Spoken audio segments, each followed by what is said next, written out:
Okay, what's up, everybody? Welcome to the Whiz Banger Show. I've got a very special guest in the room with me yet again. This is number three, although this is not our co-host version with you. We've still got our power metal show to do at some point in the near future. But Alicia Cordisco, my co-hostess with the mostest, is here with me today. I'm so excited that you're here. We're just gonna have a good old time, talk about your new project, talk about your Patreon, and then I have a surprise for you. I have some really cool questions for you. I think you're really gonna like. All right, And I'm I looking just forward to you're yeah. Well, not everybody can answer these questions, it. Okay. but I know that you can.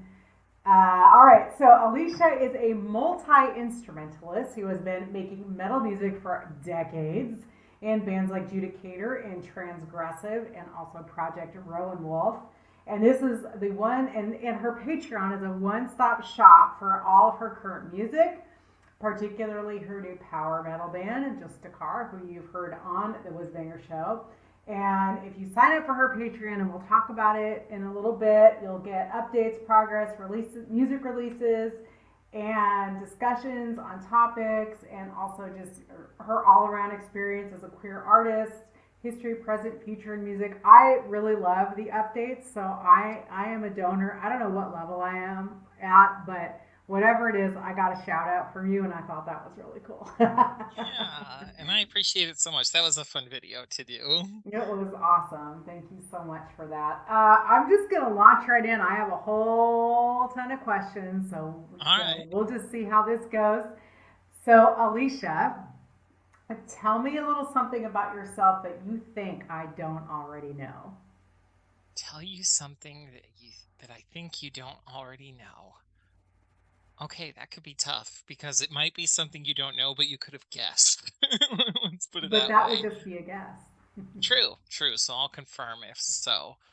Let's see. When I was in late high school slash early college, I used to do session music in local studios in Arizona. I would go get paid session to basically come up with and track guitars for like local rap, hip hop, and pop artists.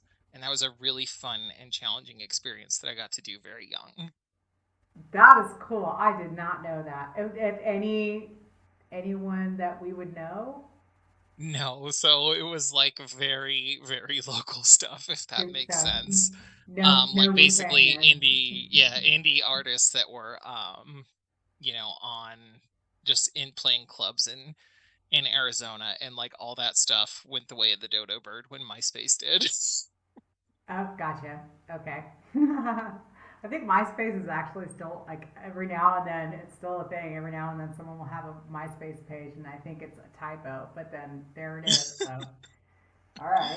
Okay, that's good. We're off to a good start. Nice. That was Give a good us question. give us the story of is okay. First, is it Juiced a Car or Just a Car? Just a car, like Okay. justice. Give us the story of Just a Car, how it hatched, and where it is going next. Yeah, absolutely. So Justicar is a power metal band that I came up with the idea for because I wanted to continue basically what I started in my old band Judicator, and even the names are related for a reason. Um, so Judicator is by far my most successful band. Tens of thousands of records sold, deal with prosthetic records. Was in that band for 8 years, put out 5 albums. Definitely the thing I've gotten the most like underground kudos for, if that makes sense. Mm-hmm. But unfortunately, I left that band in 2020, right after dropping our most successful album. People were kind of shocked by that, and at the time, I wasn't really sure what I wanted to do with music, and that's why I had like Project Rowan Wolf and Transgressive, because I was kind of doing those as studio projects, and then Transgressive was like nonprofit raising charity, just doing things radically differently for a while there were upheavals in my personal life. But that was just for then, and getting me through a turbulent time period. And now that I've come out of that, I really wanted to get back to playing the kind of music and scene that I really, I was a big part of the North American underground metal scene for about 10 years there, and granted it is a tiny little scene, but it's one I care deeply about and a style of music I love to play. So while Justicar is not like, it would be wrong to say it's my version of Judicator because Judicator still exists. The band continued without me, and they've reshaped the band into like their own sound. They're not trying to copy what we did. They've reformed the band into their own thing, and I think it's a really good thing. I really enjoyed their last EP. I think they found their own identity. So I'm kind of doing the same thing with my own band, like coming out of Judicator. How would I make my own version of it? So while it obviously doesn't include the talents of my previous singer, John Yelland, I've got new talents around me. So it's taking the power metal I made and putting it into a new context. Got my singer Jordan, my bass player, and lead guitarist from Transgressive, Leona Hayward on bass, Joshua Payne on lead guitar, and then my friend Jeff Taft from Owlbear and Adamantis, who are new wave of traditional heavy metal bands. Mhm. And it's been really cool to put together and see how that creativity has evolved and changed. So it's like a nice little branch from my old band, and it's going to be my full-time band now. We're going to play live. Currently negotiating a record deal that I hope goes through.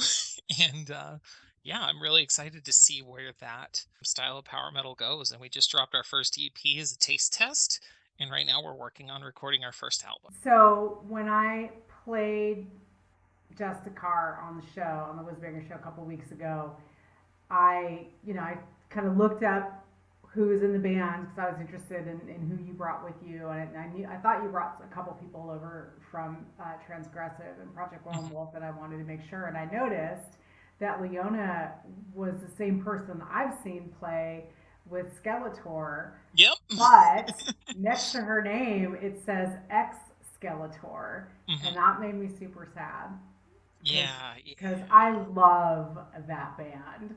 Like Mhm. I've been a follower of that band for many years from when they first started. So she's not playing with them anymore. No, and unfortunately, it was pretty short-lived. So she joined the band a That, few years ago. that's why I was And did the surprised. Yeah, she did the one EP with them, which I love that EP, and I love Skeletor too. I played with them in Vancouver in 2019 with my old band, and they were killer live. She wasn't in the They band at the time. they are really Um, fun live. but yeah, so ultimately, I think like the logistical and gigging situation didn't work Gotcha. out with Skeletor.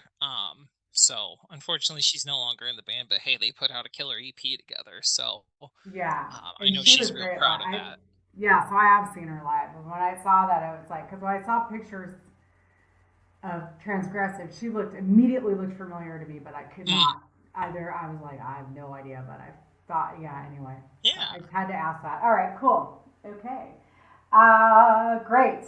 Super excited. Well, I just got checked the link, and there is Bandcamp Friday in April. So if we Mhm. can play another Just a Car track on Bandcamp Friday, that would be bitchin'.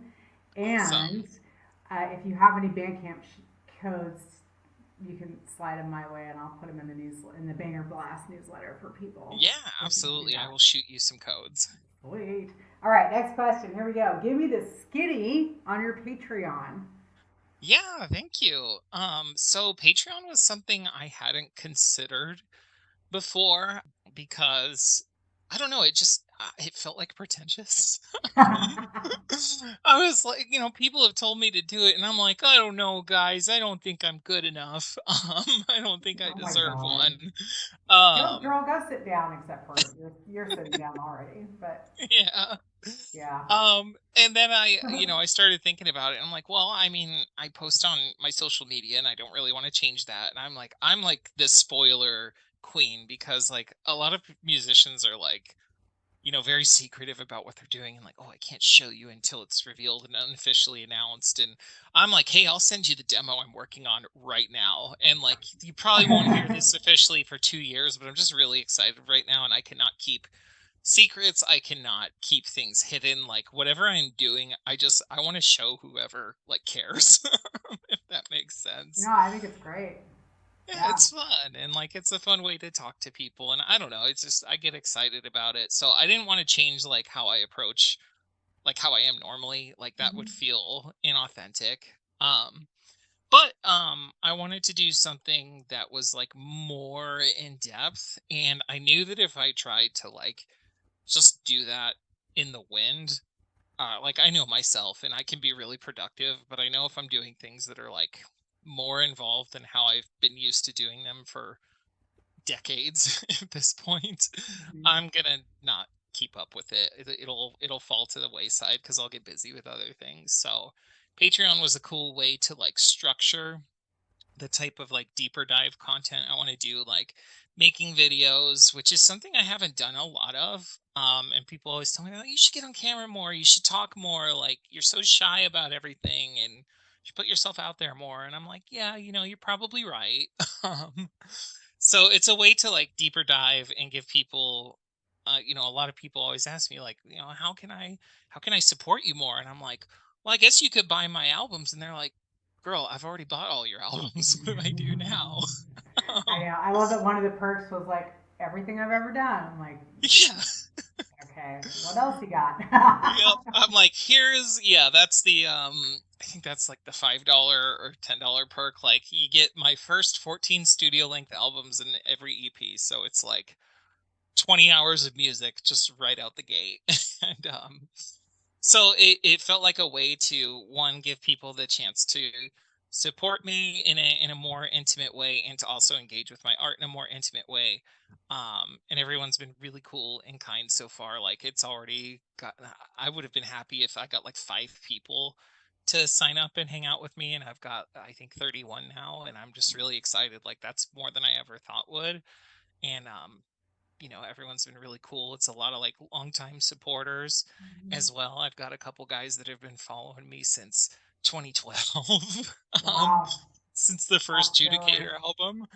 Um, I love so like that. that's just a really cool way to engage with fans and not like I didn't want to like overly monetize it or get into like too much like merchandising, which is a lot of what Patreon stuff was. I just wanted it to be like an extension of the art because if I could make it into an extension of what I'm doing, then I know I'll feel like passionate and fulfilled about it. So that's really what it is. It's a cool way to like have central updates for all the stuff I'm doing and basically to just dive deeper. Love it. I think that's great. I love the posts that you share. It does sound, it is written in a way that you're like talking to your homies, and I love that. I think that's really cool because it doesn't come off. I mean, I think part of the challenge with Patreon is that a lot of it is just like constantly pitching. Like you're always trying to sell something. Yeah. And it's set up for that. So for people that do want to do that and do it well, that's great.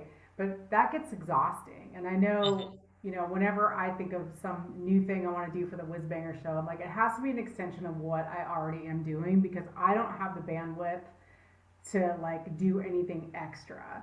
So as soon as Yeah. something feels extra and I have to learn some new technological thing, I'm like, I can't do it, man. Like I just, I'm never gonna do TikTok. Like because I Yeah. just can't figure it out like if I can't figure it out in like 12 seconds, I'm out. Like I don't have the time for it. But if there's a way, you found a way to kind of enhance what you're already doing so that it just sort of got woven in pretty easily, it seems. And it just seems like, Yeah. yeah, it's just Alicia talking to us more in like a more like focused way. So I think it's fabulous, and I love Oh, I working with you. appreciate that. Yeah, Yeah, no, I'm we're having a gonna. lot of fun with it. So I definitely am glad I let myself finally like I'm do glad it you did because too. It's nice. yeah, I think it's cool. Okay, what has been an unexpected lesson from being a professional musician? an unexpected lesson. So I won't use the don't meet your heroes example because I feel like that one was expected. Like everyone says that, everyone warns you. So like that one is one that like I I definitely would say was expected and was about exactly what I expected in the don't meet your heroes category. Wait, who was the On the hero flip that you met? side, what's that? Who was your hero? Who was the hero that you met? Oh, I'm not gonna dish too much dirt Okay, tell me today. later. Because I met Rob Halford and he was every bit as wonderful and sweet as I needed him to be. And he So kissed me that on the head. that is awesome. And that's actually the flip side. And what I will say is an unexpected lesson. My unexpected lesson is meet your heroes. Um, because sometimes they actually are fucking awesome. Um, I think it's a tendency of people to assume that everyone in the industry is greedy and backstabbing and rock star bullshit and whatnot. And while that is generally true, I do think that the reason people are able to continue to survive in such an environment, especially for more underground musicians, where we're not making a living, where money's tough, where every single day you have to wonder, like, how much longer am I going to be able to do this because I got to keep the light bill on and go to my day job. I think meeting your heroes is really, really important. And I mean that on every level, from like, meeting and working with Hansi Kirsch from Blind Guardian was the biggest for me. Hmm. And that dude was the realest dude I've ever met. He was so cool. He was humble. He was gracious. He was a great mentor. Um, and you could tell that like he didn't view underground artists as lesser by any means. He talked to me like I see him talk to his peers in interviews. Um, and that's just different than how people would normally, frame guys like him. Hmm. And then even in more underground circles where I tend to think people, because they've grabbed a little bit of success, it goes to their head a lot easier than Yeah. maybe people who are used to working around like megastars Hmm. might be. Um, there's a lot of like big ego, small names out there, if that makes sense. Oh, yeah. I think it's really good to meet like your smaller heroes because they become your friends and they become your peers. And you never know what relationships might pop up, and you learn more that way, and you form community that way, and you get help surviving the nasty elements that way. um so it's just a good lesson in like, don't assume the worst in people.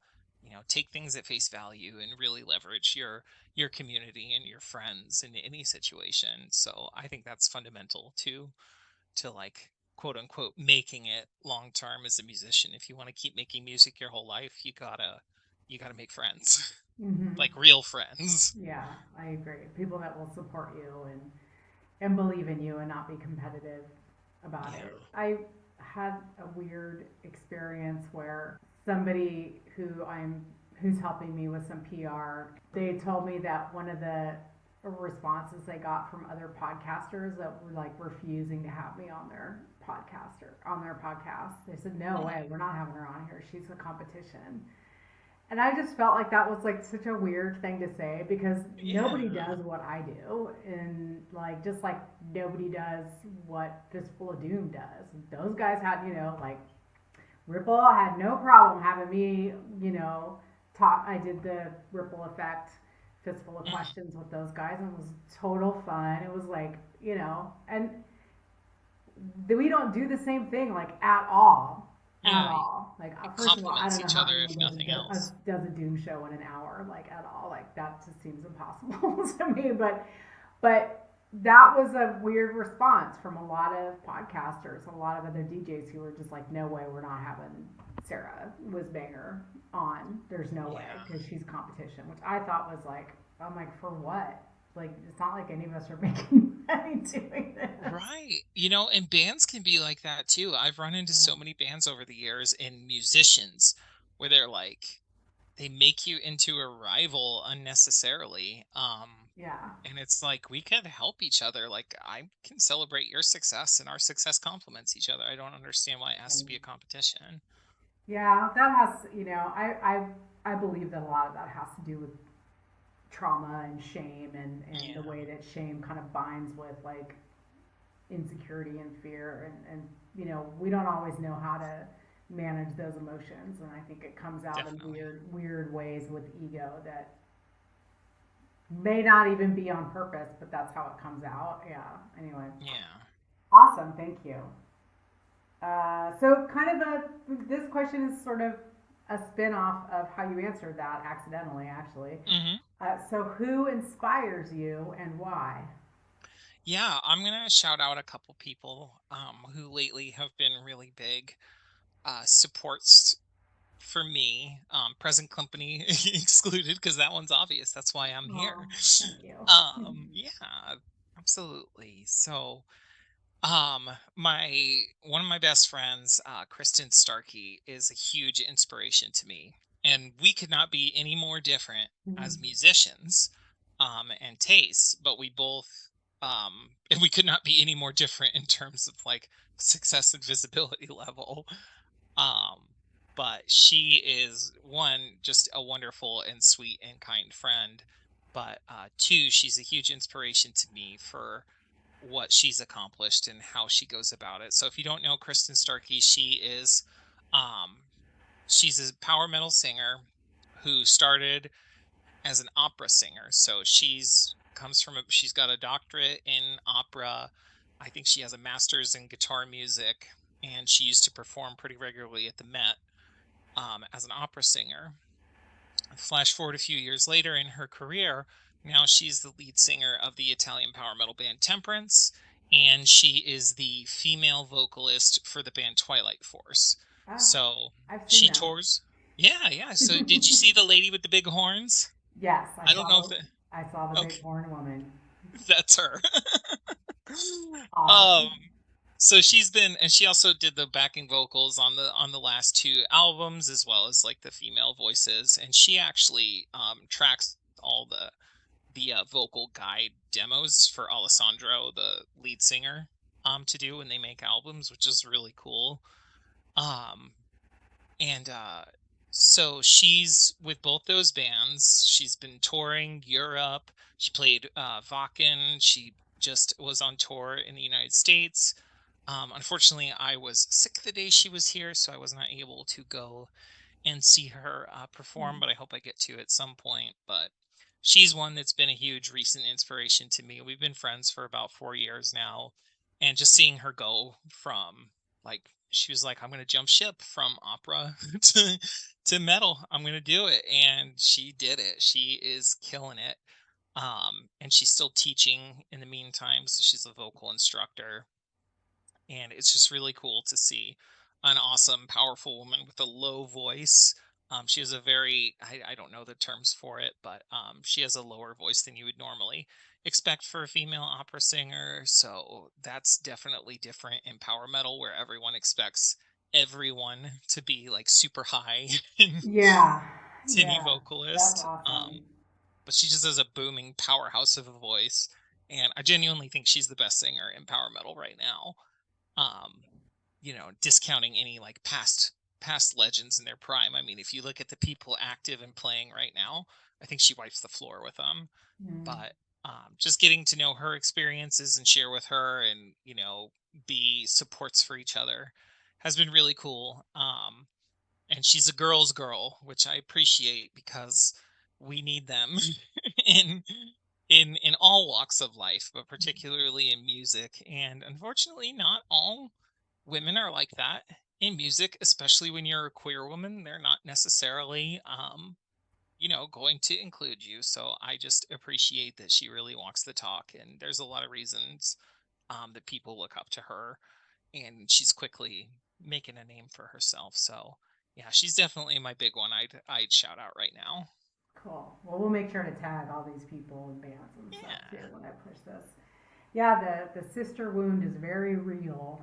Hmm. Very real. We really have a hard time rallying for one another. Like it's hard enough to rally for ourselves. And, we kind of learn from a very young age that we're supposed to be in competition with one another.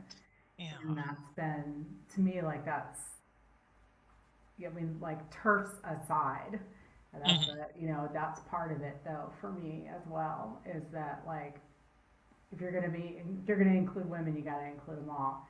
And but I think I recently met someone who sings in choir with me, and she was just kind of a dick when I first met Oh her. goodness. Just like just that. full on, like, I'm just gonna be a straight bitch to you just because Hmm. you're sitting with me in the car and you're a chick. And Hmm. like, I just my friend was driving that day, and like later we dropped her off after choir, and I had this conversation with my friend about her, and I was like, your friend's got some. She's mad at women, isn't she? She'll, and I always I've known so many women and girls growing up, just like, I don't have women friends. I don't trust women, just flat out.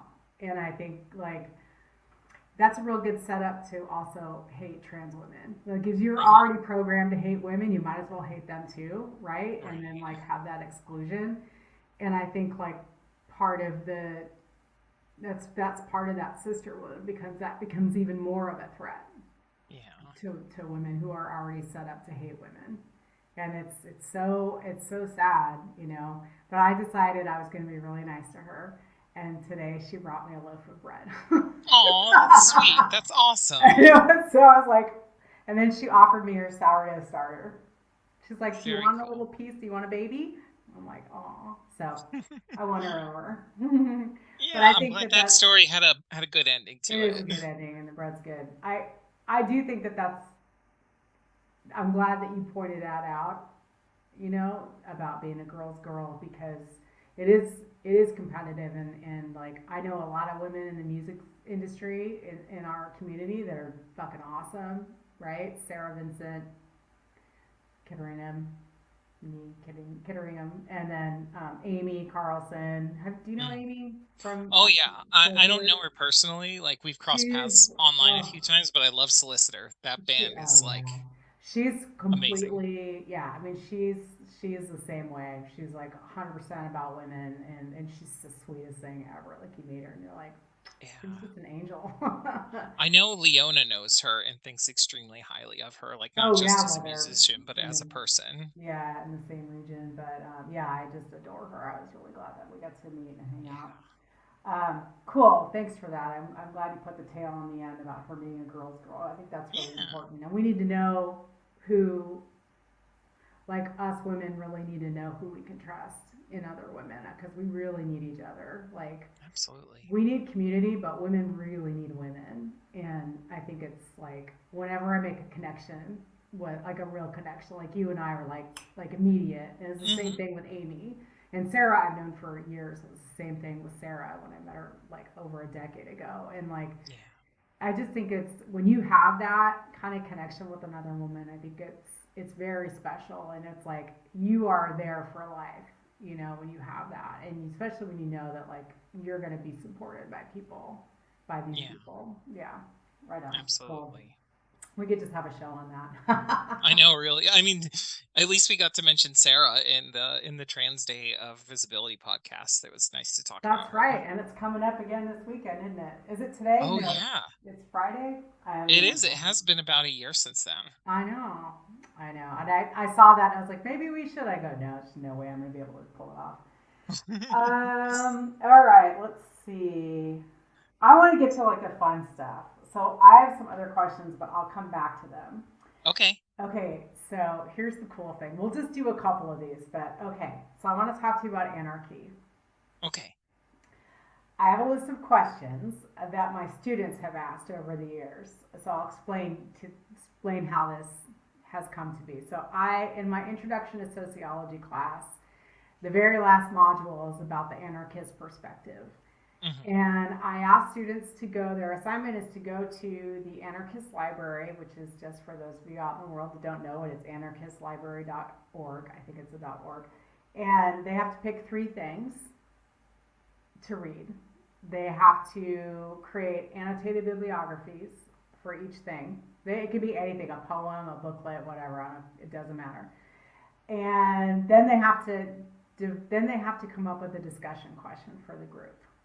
Okay. So these are questions about anarchy that intro to sociology students have written. Some of them are excellent, some of them are silly, some of them are like, you just phoned this in, didn't you? You didn't read shit. But I need you to pick a letter from A to Z, and we'll go to that question. We'll just do a few of these. Okay. Let's start with F. How do you oppose someone with greater power than you? What happens when you face authority with an iron grip? How can a David versus Goliath situation conclude? Yeah, absolutely. So I think that is a great question for one, and it is something that in community organizing is definitely like a hot topic of discussion and debate, and especially when you're crossing with other schools of leftist thought. Now, I'm being really generous when I include liberalism in leftist thought, but I particularly know you with are. particularly when you're speaking to people who are on the in the liberal quadrant of leftism, which I consider the conservative quadrant, but I know that not everyone agrees with me. I Heck, that's agree. one of the disagreements right there. But especially when speaking to people who think like and I'm not judging their intention or anything, but who think like social democracy is the answer, or that there are answers within capitalism that can be addressed without realizing that, like, good examples of social democracy in our world, like Scandinavia, are still built on the blood and bones of millions. um they think that you can like change systems from within, and that the way to oppose power is to change power. And I think from the anarchist perspective, it's important to not give into that temptation, but also not to condemn it outright. You've got to redirect it. So, how do you oppose power? Well, I think that the examples from history and examples from our modern world always lies in building opposite systems of power. So, what I mean by that is you can't rely on systems of capital to liberate you from systems of capital. So, when I say that, I mean like when we look at like philanthropy as a concept, charity doesn't work. When I say charity, I mean like corporate driven organizational charity. Yes. Oh goodness, my camera's messing up here. I Yes, was wondering it where is we were true. going, but I'm like, you're on a roll. Just keep going. So it's true. Good things are done through that. Good things are done through those institutions for people. I'm not going to complain if a corporate organization drops off a box of food for a starving person, especially since I am not a starving person. And people get really defensive when you start to criticize those systems. So they're saying, like, oh, well, feeding that person was a bad thing then? Well, geez, you sound like, what are you, Joseph Stalin over here? No, that's not what it means. It's not missing that nuance. We have to deal with the reality of what we're in. What it means is that if you want to have effective anarchist thought, organization, and action, you can't participate in those systems and expect those systems to solve the problem. Let them run their course. If they do good, great. But ultimately, those systems are benefiting capital at the end of the day through tax breaks, through basically laundering the reputation of companies and organizations. And they feed liberalism that says, well, look at what these great places do. Jeff Bezos donates all this money, and that money's great. Mr. Beast does all these great things, and that's great. Sure. I mean, in a vacuum, yes, individual actions can be a good thing, but it doesn't speak to the systemic issue and the other evils that they're perpetuating. So when I say build opposite systems of power, it's something that honestly we do on a microcosm every day. I mean, even if we just look at what we were talking about in the music industry, we have issues of sexism in the music industry. We have issues of class in the music industry. We have issues of queer phobia in the music industry. You and I forming community and with other women is a way of building organizational opposite power to the system that is oppressing us by uniting together, by doing mutual aid for each other rather than relying on charity. We start to build our own power and opposition and therefore take our space back. And that's a very small example, but this does happen on a even global scale at times. So that concept can be applied. When I look at like trans issues, me getting an extra bottle of estrogen and giving it to a friend is a form of mutual aid, a form of opposite power building against the pharmaceutical company. That's a very small example, but it does make a difference for that one person. But then you look at, there are trans anarchists out there who are doing massive DIY operations of making hormones, testosterone, estrogen, etc., in homegrown labs using skills that they developed in the system to then come outside the system and start benefiting the greater community. And they connect with each other, and a larger network is formed. So they are building opposite power to the pharmaceutical company to support the people that are ostracized by it. So that's why I say it's the same principle that drives both me helping a friend and a friggin' DIY chemist in a network of chemists doing anarchy cookbook at home for pharmaceuticals on a national level. Those networks spread. Um, so that is important, because we can talk theory all day and what an ideal society looks like, but we live in the capitalist system. We have to survive it, so we have to build our own power by any means necessary. I love that. I love these questions too that students came up with. I mean, they're really Yeah, that was a good. great question. Yeah, it's a good question. I mean, how do you fight it? And it's like, yeah, I love that. Building opposition to the power structure, I think, is key. So anytime we can do that or get involved in doing that. All right, pick another letter. We'll do another one. Then I've got just some silly questions for fun. All right, let's go with N. No, Okay, it's not that L. good. What? L. Ah, shit. No, we can't do that because they didn't say what author it is. I just put them all in, so that's why. Okay, try another one. K.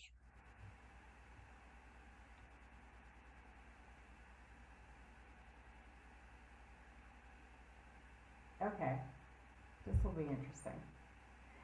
Was there a time when you felt scared when a form of authority, teacher, parent, or even older sibling, used their power over you just because you were smaller or younger? And how did it make you feel? How did it make you think about those in authority treating you as someone smaller? Scare quotes around that word, smaller than them. Yeah. I will use an example from my youth. I think the first time I remember being terrified of the police, um, and this is pre-transition, was when I was like, I must have been 17.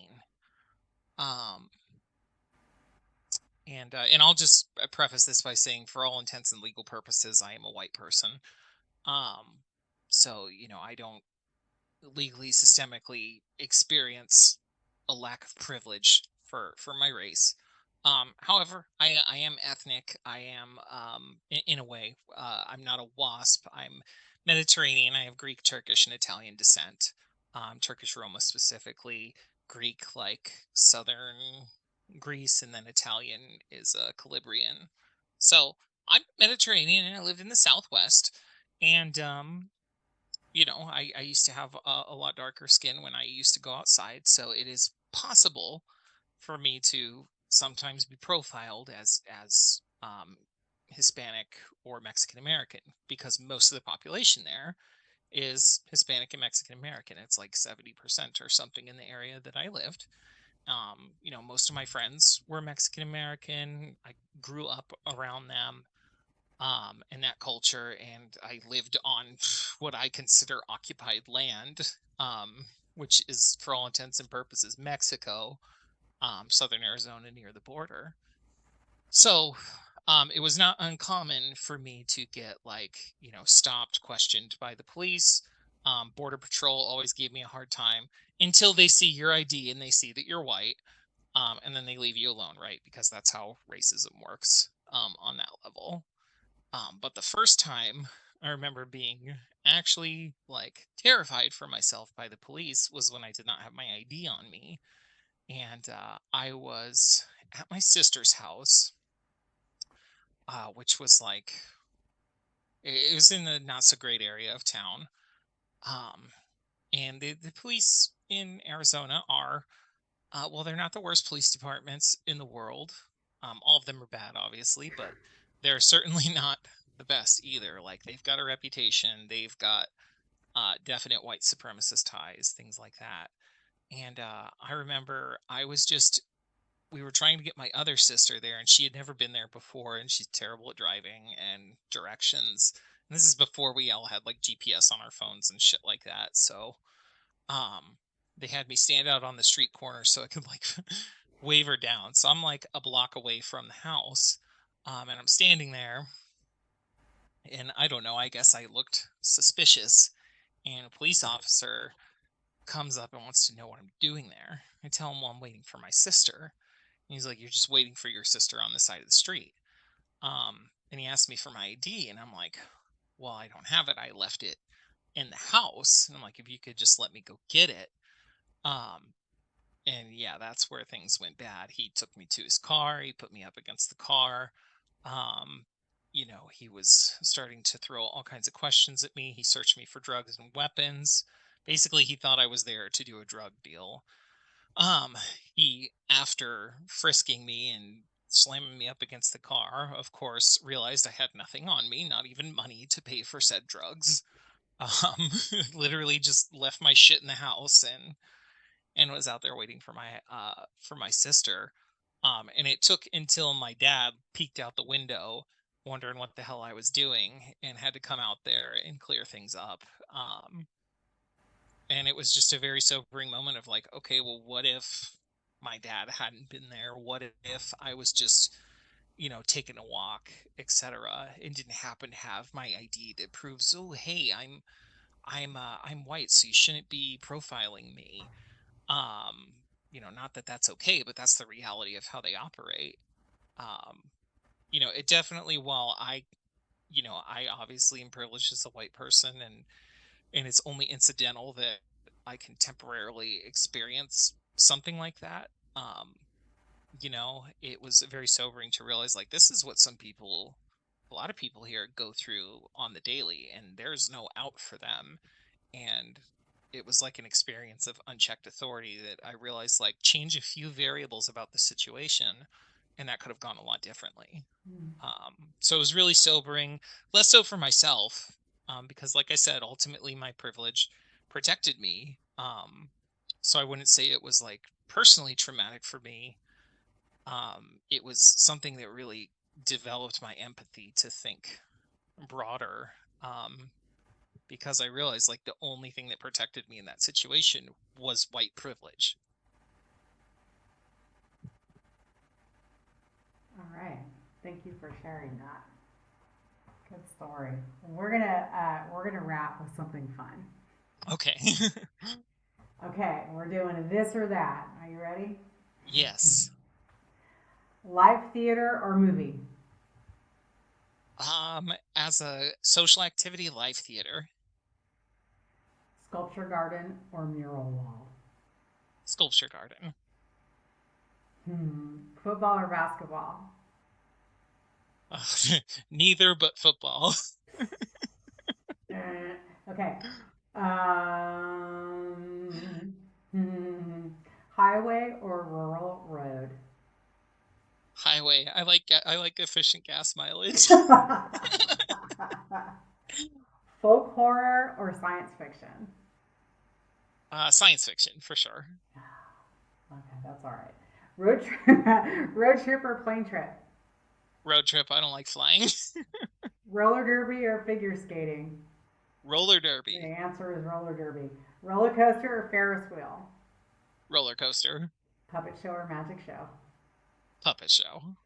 Wrong answer. That's I like puppets. okay. Social I won't butterfly lie. is social butterfly or lone wolf?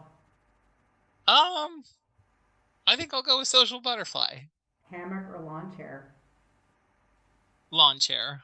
Kite flying or frisbee throwing? Frisbee. I suck at kites. I've never been successful. Here's a fun one. Jungle or desert? Oh God, jungle. Yeah, take the humidity and the animals. I've seen enough desert for my lifetime. How did Let's I go know to you were some going to say other that? dangerous. Let's go to some other dangerous topography. Which is first for you, the book or the movie version? almost always the book, but there are exceptions. Bubble bath or med bath? Bubble bath. Have you ever had a med bath? I don't think so. Don't do it. It's gross. Yeah. It's horrible. Okay.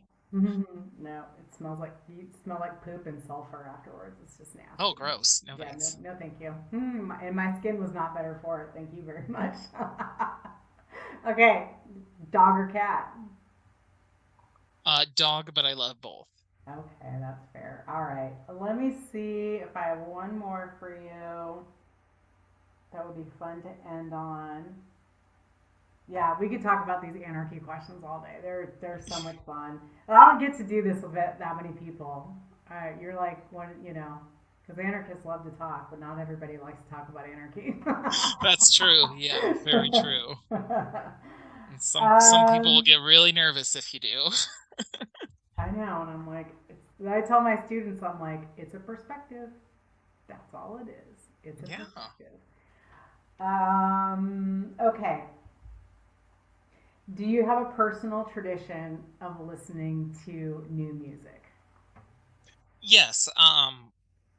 I don't have like a structured tradition, if that makes sense. Like I don't like, every Friday go check out the new releases, but I keep a tracker of stuff that I'm interested in, and generally just as I have time go through new releases and add it to my collection. What I do more so for new music is I mostly these days focus on new to me music, like getting all the stuff that I missed over the years when I was like hyper focused on one genre. So I do a lot of like, I'm like, okay, I know I like two songs by that band. I'm gonna go get all their albums and listen to them and like finally deep dive this and Oh, I like, love that.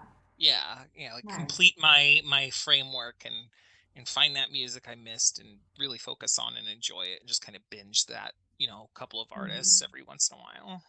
I did that when I was a kid. Like, I found, like, Judas Priest came to me at Screaming for Vengeance. And then I was like, oh my God, this band is amazing. And I went back and listened to all the old Judas Priest. Hmm. And then, they quickly became my favorite band. And I did the same Yeah. thing with Scorpions. Like, my first Scorpions album was Blackout, but it's not my favorite. Cure for Yeah. Vengeance is not my favorite Judas Priest album. It's Stained Class, and Oh like heck yeah, mine too. that's because it's the best album in the world.